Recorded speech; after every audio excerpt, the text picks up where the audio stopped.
this video we're going to be talking about branding, both packaging and products. We're also going to be looking at what your options are if you're new to dropshipping or e-commerce, or at what point do you transition to branding. Whether you're still doing very low order but you still want to improve customer experience and perceived value. What do you do? What are the next steps in order to do that? As well as, at what point do you transition from dropshipping into a fully fledged branded store? Is it when you're doing 50 orders a day, 100 orders a day? How much do you need to invest? How much time is it going to take? As well as, everything else involved in order to kind of transition into a fully fledged branded store. So without further ado, let's get cracking.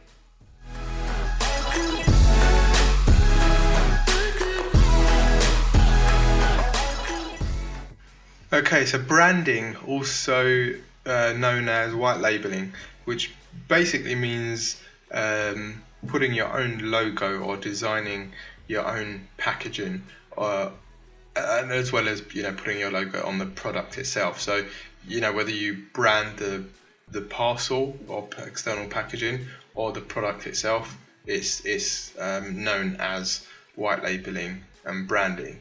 And one of the most common questions, inquiries we get is, what is the MOQ for branding? And it can vary. So you can get some products, they would have a really low MOQ to slap your either to print your product, your logo on the product, or embroider it or engrave it. So it depends, but it will start from something like 50 MOQ all the way up to 2,000 or 3,000 MOQ. But as a kind of general rule of thumb and a general number, you can put it around 1,000 to 1,500. That's generally what you would require, the amount of products you'll need to order before any manufacturer will consider branding that item. So I want to just explain first who white labeling is for, because there are a lot of newbies who come into dropshipping and e-commerce, and yes, I completely understand what they want to achieve. They want a really good customer experience. They want to do everything properly. They want to have branded packaging and branded products, so when the customers receive their items, it's completely different in comparison to that customer ordering from AliExpress and they just receive a black or white mailing bag that sometimes looks like a trash bag, as some people put it, and then within that you have a plastic see-through bag where the product is in. Not a great customer experience, we know that, but for you to have a proper branded packaging and product, you are realistically going to need to fork out quite a bit, and there's obviously the time involved. So not only do you have to pay for 1,000 or 1,500 products in advance, you also have to wait out the production time of however long it may be, depending on the product. So that isn't realistic at all for those just starting out, and unfortunately you do have to start somewhere, and that may mean you just sending kind of generic products. But before I don't want to burst your bubble, there are other things you can do that are cost effective and that can increase the kind of perceived value and customer experience, and that is by custom inserts, stickers, logo postal bags or mailing bags, and that's what I'm going to get into now. So the first thing you can do, and probably the cheapest, is logo stickers. So MOQ is something like a few hundred, and you can design your own sticker, and that sticker can be stuck either on the product or on the external packaging. Although of course you're going to be limited. If you're selling jewelry, for example, you can't put a sticker on the jewelry because, one, it will look terrible, and two, it will just be too big for the jewelry. It's just not something you would want to do anyway. So for some products that will improve the aesthetics and make it look like of course nothing's going to beat like an engraved or printed product, but sometimes depending on the product, putting a sticker on there does and can improve the image of it, whereas other products, it just looks tacky. So you have to be careful here. And not only that, just to give you an idea, with stickers, the costs are very cheap, but you have to find out from your fulfillment company or agent what their labor costs are to stick that product, that sticker on the packaging or the product itself. So, an example is, one fulfillment company may charge you 50 cents per sticker, or not per sticker, but per what works out the same way, to stick that sticker on a product. So if you have an order that has 4 products within one parcel, they would charge you $2, so 50 times 4. So that's something you're going to need to factor in, and if it's going to be worthwhile. We do it differently, where we would charge you, say for example, MOQ of 2,000 stickers, 5 by 5 centimeters, and $50, and that includes the labor cost to stick those on your product or packaging. Now it depends, because if you have a product that has very finicky and long-winded packaging, getting it apart, getting the product out, sticking it on, then putting it all back together, then that may change. But that's what you can expect. Don't think that you can go and find 100 stickers for like $5 on Alibaba or whatever, and then just send it to your fulfillment company, because it's not, the materials hardly cost anything, it's the labor. So bear that in mind. The next are custom inserts, so thank you cards, or any kind of promotional leaflets or materials or pieces of paper. This is the second thing you can do, which is arguably as cost effective as stickers, if not more cost effective, because it doesn't take as much time to, you don't have to unpack the product and then peel off the protective end and stick that on a product. We literally just put that in the package when we're packing it, and they're not expensive material wise, and isn't a great addition, for a customer to receive that, and you're thanking them and giving them a discount, and it also gives you the chance to market to them. So you can, as most of you may already know, you can include a discount code of some sort to try and persuade them to purchase within the next week or whatever it is. And then you can include your social media handles and get them to ask them to follow you and stuff like that. So that also, you can get like an A6 card printed. You can make it look really nice. You can design it yourself, and similar kind of thing. MOQ a few hundred, although best value is probably about 2,000, and it will cost anything from $40 to $60, something like that. And that's something I would always recommend, because you can use that in all of your orders, not for certain products. So it doesn't matter if you're selling jewelry or clothing or whatever. If you're doing you're running a flex store, you're going to have lots of different products. So it doesn't matter which product you sell, whether you upsell any others or cross sell. If it's single order or multiple order, you can include that one per order. So yeah, definitely recommended. And even if you are starting out, and even if you do order a few hundred or even 1,000, yes, they are a lot. You may not get through them all, but it's hardly going to break the bank. Next is branded mailing bags or postal bags, depending on what you want to call them. Those are the plastic bags that are so don't get this confused. It's not Jiffy bags with the bubble, the kind of glued bubble wrap inside. That's all together. It's just a very thin mailing bag, as you can see. This also can be very cost effective, and it can make a big difference because your customer would know who they've ordered from before they even open the parcel, before they even see the product. There are a few differences with the branding on these. So if you go for a kind of generic color as a base color, so whether that's white, black, green, red, whatever it is,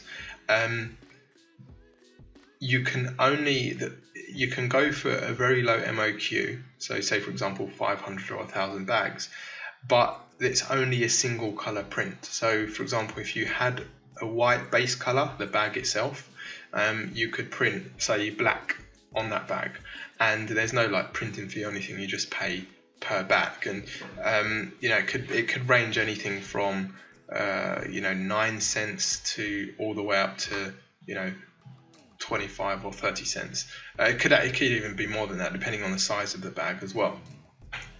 When you want to start doing all over prints like front and back and take up the whole area or the majority of the area, and even incorporate more colors and graphics, then that's when the MOQ raises considerably. So you'll be looking to order 5 or 10,000 or even 20,000, depending on how many colors you require, and then printing fees will need to be paid on top. But overall, it's going to be cheaper. So because you order so much, you would expect to pay, for an A4 size bag, you'll be looking to pay something like 10 or 11 cents per bag, or possibly even cheaper. So yes, you do have to pay more, but it's going to be cheaper per bag, simply because the machinery required and the process required to print more colors on, it just doesn't make sense, and it's not cost effective neither for you or for the manufacturer to just do a small run of a few hundred or a few thousand even. But you can design some really nice looking bags, and also you have to bear in mind that you don't want to go too crazy. It's always best to keep it simple, because the labels that go on top of these bags are the postage labels, so your customer's name, address and order details. So that will cover some of your design. So it's best to stay single-sided. Don't go double-sided, because if you do go double-sided, chances are the sticker's going to cover some of your design. But again, if you did want to go all out, make it worthwhile. Include some marketing content on there, include your website, include some advertising on there, your Instagram handle or your Twitter handle, whatever account. But yeah, otherwise, if you keep it simple, just go for a single base color bag and a single color print, you can still make it look decent, make it look nice, and you don't have to order that many, and it's still a great customer experience. If you can combine that with custom inserts like a thank you card, that's more than enough, and it's much cheaper and much less risk in comparison to branding your product. Next is branded packing tape.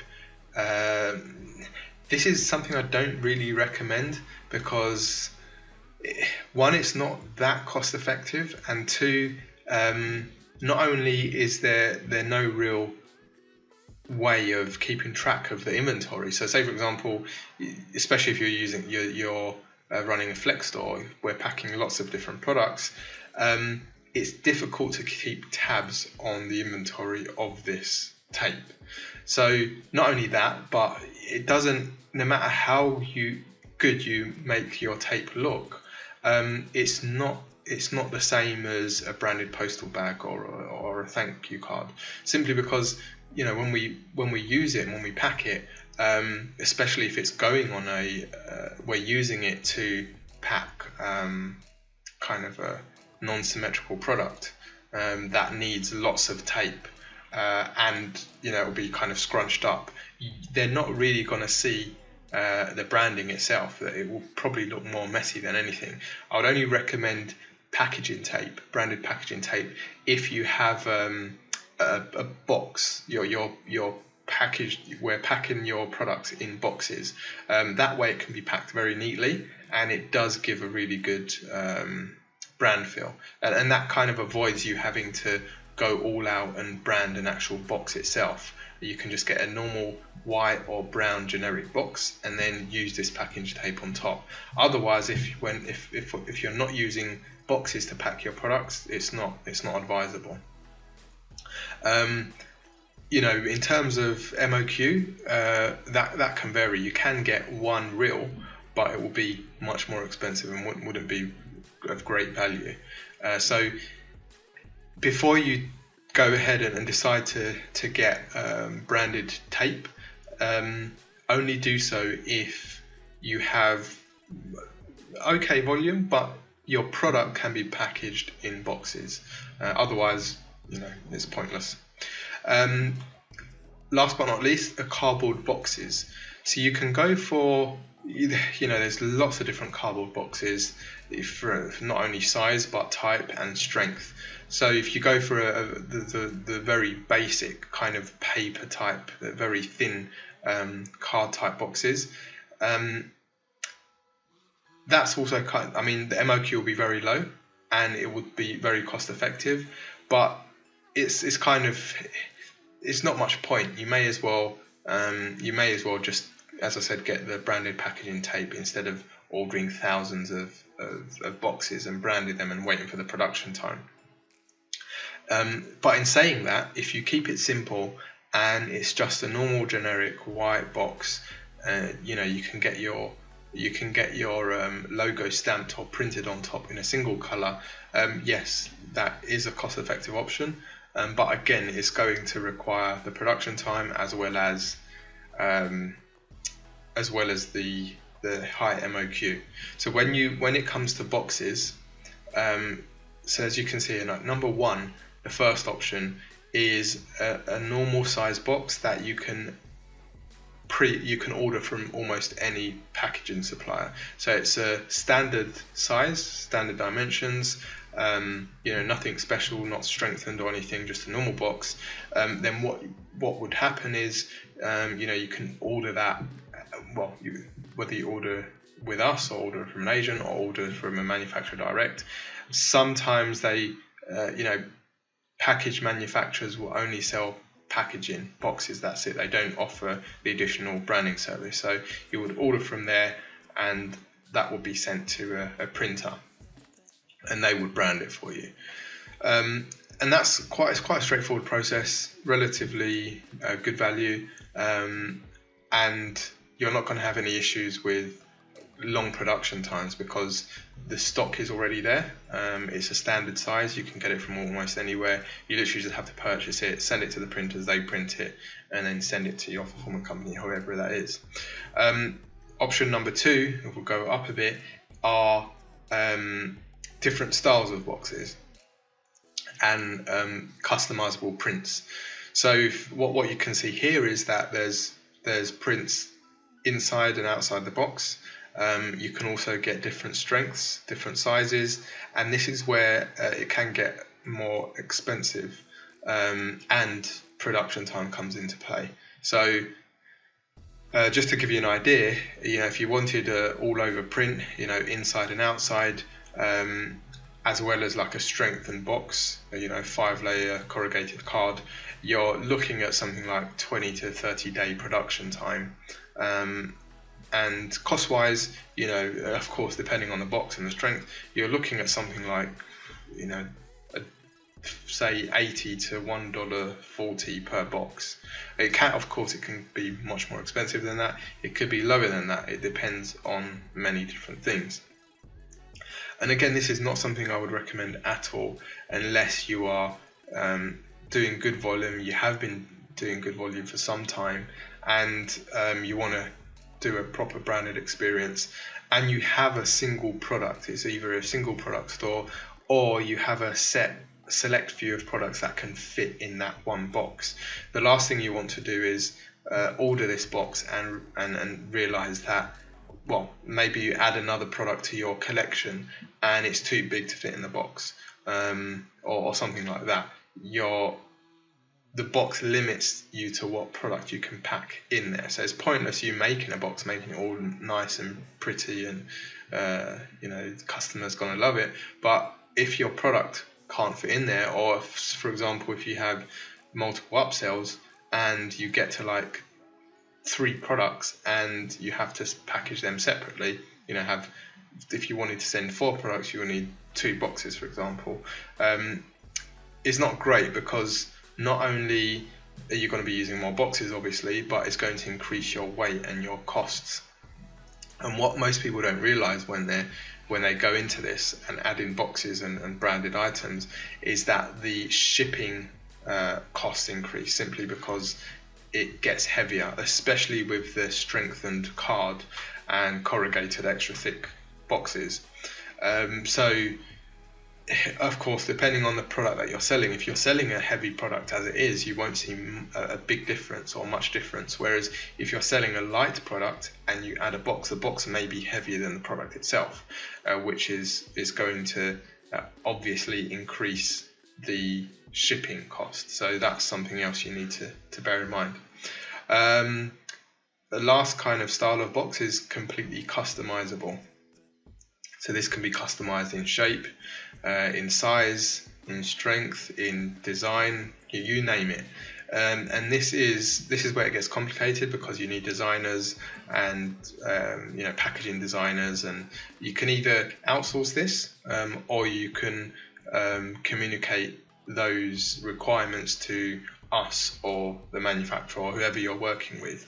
But it's best that you would have that already, have like a design file, AI file or CDR file or something like that with your requirements, and that would just be handed straight to the box manufacturer and they would quote you based on that. This is where really high MOQs come into play and increase costs, simply because it's completely customizable, and it's not like picking a box from a shelf. It's something that's designed and manufactured to your requirements. And this isn't something, we have done it in the past, but it's for those who are very clear on what they want to achieve and what their goals are, and it usually is for a very specific product and to achieve a very specific goal. You're not going to do this for a generic item that you're drop shipping. You've already been established as a brand and been selling quite a lot of that unit for you to go down this course.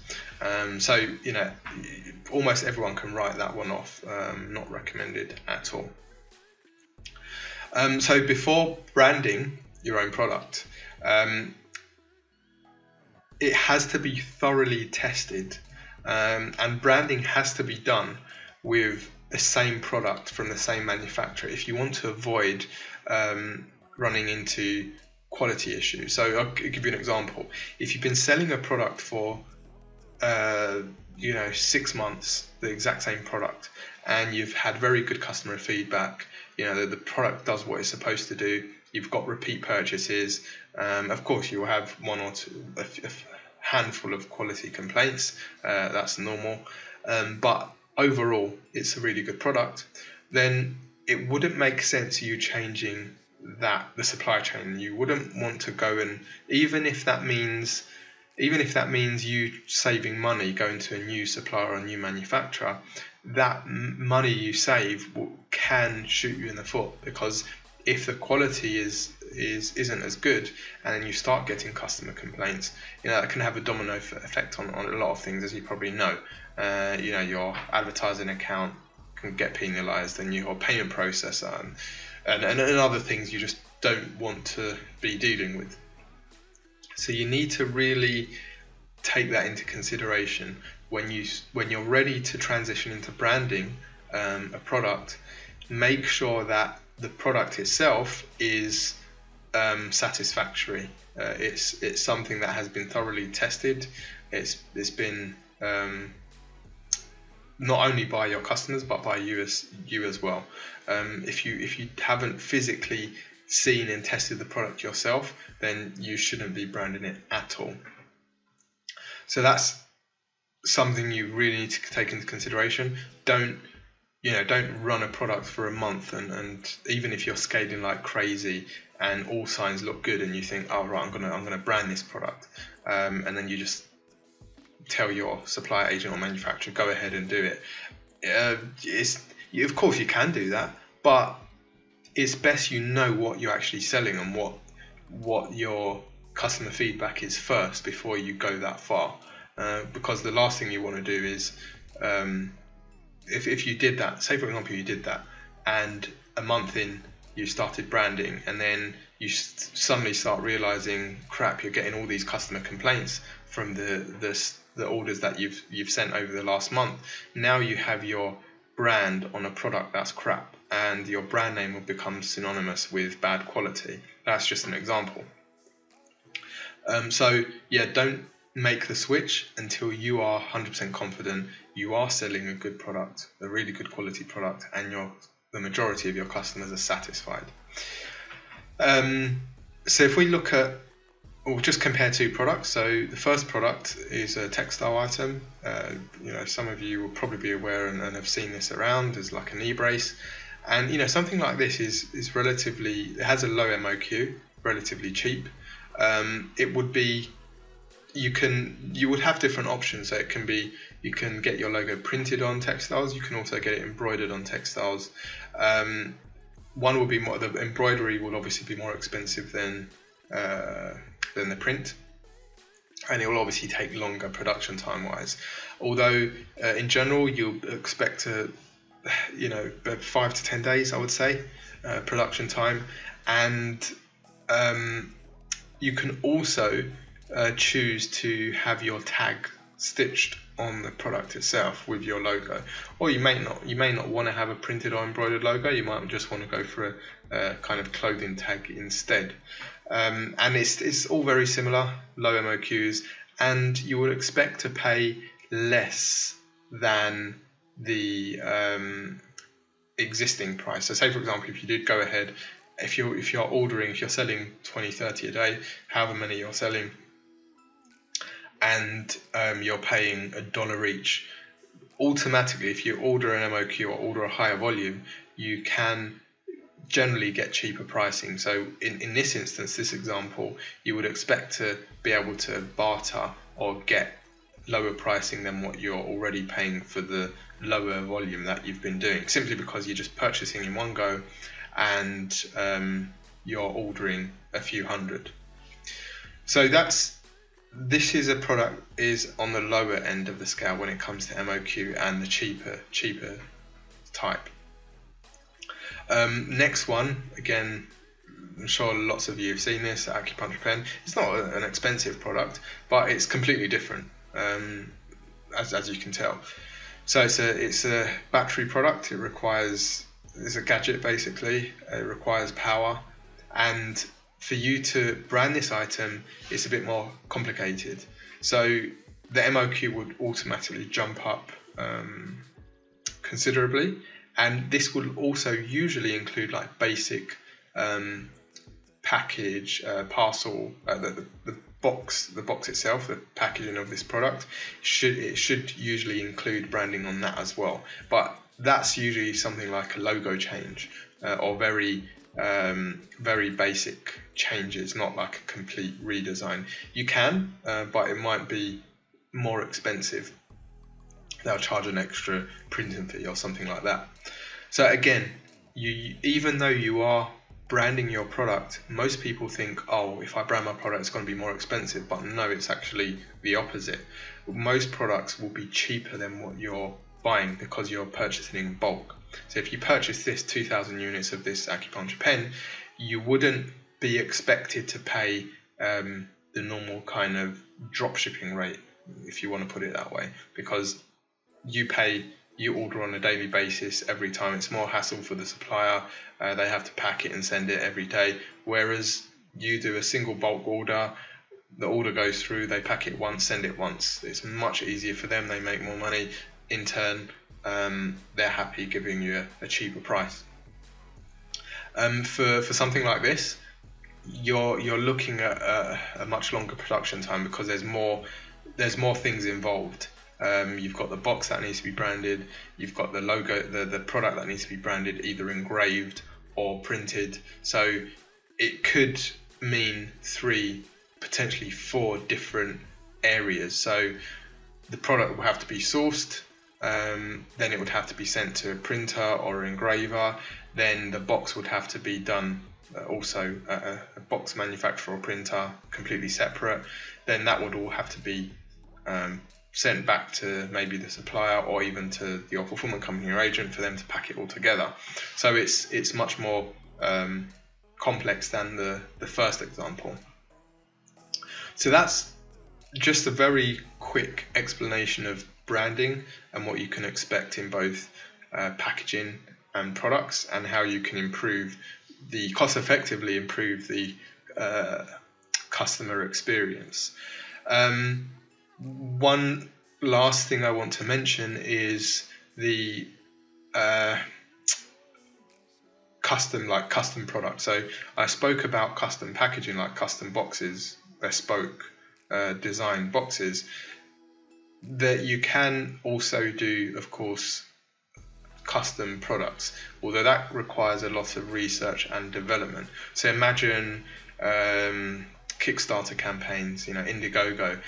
Those products are done from scratch. They have a design team, a research and development team, all designers who specialize in that area, that niche in particular. And this is not something we have done this before. So we've done it with cosmetics, and we've also done it with other products. I won't mention it in this video for confidentiality, but there's two. The best way to approach this, say for example, you have done lots of market research, you want to do a project, and you have something in mind that you want to manufacture, although you don't have like a prototype of it, but you have a product that you want to model off. That's the best thing to do, for you to get a product or item that you want to base your product on, and then change elements of that product. So if you wanted to, if it's something like a phone, then forget that. It's not something that we would do, or the average agent or fulfillment company do. That's very specialized. But if we take the acupuncture pen as an example, you could contact or depending if you wanted to contact them, or your supplier agent or fulfillment company does, contact the supplier, wholesaler or manufacturer and discuss things with them, and then most probably they would just put you in touch with the manufacturer. And this is where you would have the options to see what they could do for you. Maybe you wanted to change the casing of it. You wanted to make it thinner, thicker, or longer, or shorter. Maybe you wanted to increase the strength of it. Maybe the elements inside need to be hotter or whatever. Or maybe you want to change the LCD or LED panel. Whatever it may be, it can be customized. But that's when you get into molds and having to do completely new molds for a product, and that's where it gets expensive, and not to mention time consuming. So that's also possible. Pretty much anything is possible. That's what you would do, or that's what I would advise you do before you go into complete uncharted territory with a product from scratch. If you were to do that, you would most probably already have knowledge in design and prototyping. If not, that's something you would have to outsource entirely. So that covers pretty much everything for the basics of branding, packaging and products. If you did have any questions as a result of watching this video, feel free to leave or ask the question in the comments below. So once again, thank you for watching, and don't forget to subscribe for more videos like this surrounding branding, sourcing and fulfillment. Until next time, see ya.